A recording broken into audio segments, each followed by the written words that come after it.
ملالہ یوسفزئی کی حقیقت کیا ہے؟ شاید یہ قوم اس سے آشنا نہیں ہے، اور ہمیشہ کی طرح جو کچھ میڈیا پہ بتایا جاتا ہے یہ قوم اسی کو مان جاتی ہے۔ کہتے ہیں کہ جھوٹ اتنا بولو کہ لوگ اسے سچ تسلیم کر لیں۔ ملالہ کی کتاب میں یہ لکھا گیا ہے کہ سلمان رشدی، جو کہ گستاخانہ کتاب اس نے شیطانی آیات کے نام سے لکھی، نعوذ باللہ، اس کے باپ کے مطابق وہ آزادی اظہار ہے، اور آزادی اظہار کا حق ہر شخص کو ہے۔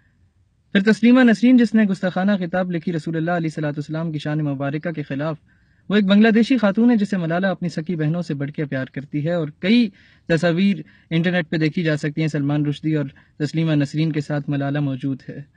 اس کے علاوہ اگر آپ یہ دیکھیں کہ ملالہ کی کتاب میں یہاں تک لکھا ہے کہ پاکستان رات کی تاریکی میں بنا ہے، گویا رات کو کوئی کسی مجرم نے جرم سرزد کر لیا اور اس کے نتیجے میں پاکستان ہمیں ملا۔ اور یہاں تک کہ ملالہ نے کہا کہ کیونکہ ہمارے اسکول میں طالبان اسکول نہیں جانے دیتے تھے تو ہم لوگ جو ہے نا گھر کے کپڑے پہن کے جاتے تھے، بھیس بدل کے اسکول جاتے تھے، اور یہ تب کی بات کریے جب یہ خود اپنے والد صاحب کے اسکول میں پڑھتی تھی، اور وہ اسکول ان کے گھر کے نیچے والے پورشن میں تھا۔ گویا یہ کہ اپنے اوپر والے پورشن سے نیچے اترنے کے لیے اسے کپڑے تبدیل کرنے پڑتے تھے، اور دنیا ایسی بے وقوف ہے کہ اس کی باتوں میں آ کے اسے پتہ نہیں کہاں سے کہاں تک پہنچایا ہوا ہے۔ رہی بات، اب ہم جب بھی سچائی بتاتے ہیں تو لوگ کہتے ہیں نہیں جی انہیں تو وہ نوبل پرائز ملا ہے۔ لوگوں نے علامہ اقبال سے بھی کہا تھا کہ نوبل پرائز آپ کو ملنا چاہیے تھا۔ انہوں نے کہا میرے سر پہ میرے ماتھے پہ جو نالین مبارک کا نشان ہے وہ کئی نوبل پرائز سے بڑھ کے ہے۔ اور جناب والا نوبل پرائز تو برما کی وزیر اعظم اور صدر کو بھی ملا ہے، جنہوں نے مسلمانوں کو ذبح کیا اور مسلمان عورتوں کی چھاتیاں کاٹی، ان کے جسم کے اعضاء کو کاٹ کے ان کے تکے بوٹیاں بنائے۔ اس کے عوض ان لوگوں کو بھی نوبل پیس پرائز ملا، امن قیام کرنے کے لیے پرائز ملا۔ یہی پرائز ملالہ کو ملا۔ اور پھر ملالہ کی تربیت میں اس کے والد صاحب کے ساتھ ایک بہت اہم کردار CIA کے ان ایجنٹ کا بھی تھا جو ان کے گھر میں بھیس بدل کے رہتے تھے، اور اس کے ساتھ ساتھ پاکستان آرمی پر، اور پاکستان آرمی کو ڈرٹی پیپل کہا جاتا ہے ملالہ صاحبہ کے والد صاحب کی جانب سے، یعنی کہ گندے لوگ ہیں، اور کیریکٹر لیس بھی کہا گیا آرمی کے آفیسرز اور جوانوں کو ملالہ کی کتاب میں۔ مزید آگے جاتے ہیں تو جناب ملالہ کے مطابق اس کا باپ اپنے نجی اسکول کے گھر کی بجلی چوری کیا کرتا تھا اور اس کے بعد وہ پکڑا گیا۔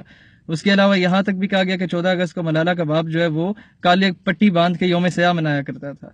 اس کے علاوہ آپ دیکھتے ہیں تو ملالہ فنڈ کے لیے 68 ارب ڈالر مختص کیے گئے، جو کہ پاکستان کا پورا قرضہ اتار سکتے ہیں۔ لیکن یہ ڈالرز دینے والے وہی لوگ ہیں جو تعلیم کے ذریعے سیکولرزم اور لبرلزم کو فروغ دینا چاہتے ہیں، لہٰذا اس کے نام پہ سکولز بنائے جائیں گے جس میں بچوں کو ہر قسم کی وہ تعلیم دی جائے گی جس تعلیم کو اسلامی معاشرے میں کبھی ایکسیپٹ نہیں کیا جاتا۔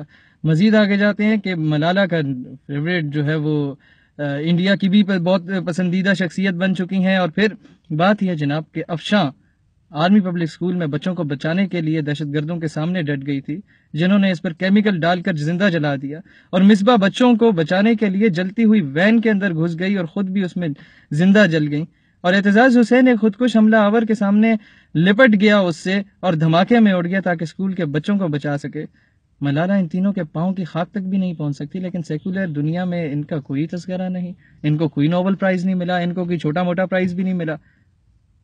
جناب یہ ہیں وہ تلخ حقائق۔ قوم کی بیٹی میرے نزدیک اگر ہے تو ڈاکٹر عافیہ صدیقی ہے۔ قوم کے لیے رول ماڈل میرے نزدیک اگر کوئی ہیں تو حضرت سیدنا ام عمارہ ہیں۔ ہمارے لیے کوئی رول ماڈل ہیں تو وہ سیدنا حضرت رابعہ بصری صاحبہ ہیں۔ ہمارے لیے رول ماڈل نہ تو تسلیمہ نسرین ہے، نہ ہی شرمین عابد چنوئے ہے، نہ ہی ملالہ ہے۔ اور ان کے لیے میں ایک شعر عموماً کہا کرتا ہوں کہ تہمت لگا کے ماں پہ، یہاں ماں سے مراد دھرتی ماں وطن عزیز پاکستان ہے، کہ جس پہ تہمتیں لگا کے شرمین عابد چنوئے کو آسکر ملا اور ملالہ کو نوبل پرائز ملا، کہ تہمت لگا کے ماں پہ جو دشمن سے داد لے، ایسے سخن فروش کو مر جانا چاہیے۔